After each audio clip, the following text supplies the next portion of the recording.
غرض وہ یوسف کے پاس آیا اور کہنے لگا، یوسف، اے بڑے سچے یوسف، ہمیں اس خواب کی تعبیر بتائیے کہ 7 موٹی گایوں کو 7 دبلی گائیں کھا رہی ہیں، اور 7 خوشے سبز ہیں اور 7 سوکھے، تاکہ میں لوگوں کے پاس واپس جا کر تعبیر بتاؤں۔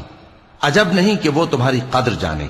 انہوں نے کہا کہ تم لوگ 7 سال متواتر کھیتی کرتے رہو گے، تو جو غلہ کاٹو تو تھوڑے سے غلے کے سوا جو کھانے میں آئے باقی کو خوشوں میں ہی رہنے دینا۔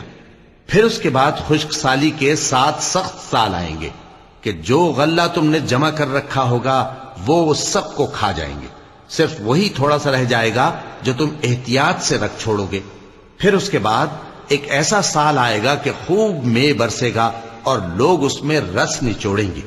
اور یہ تعبیر سن کر بادشاہ نے حکم دیا کہ یوسف کو میرے پاس لے آؤ۔ سو جب قاصد ان کے پاس گیا تو انہوں نے کہا کہ اپنے آقا کے پاس واپس جاؤ اور اس سے پوچھو کہ ان عورتوں کا کیا حال ہے جنہوں نے اپنے ہاتھ کاٹ لیے تھے۔ بے شک میرا پروردگار ان کے فریب سے خوب واقف ہے۔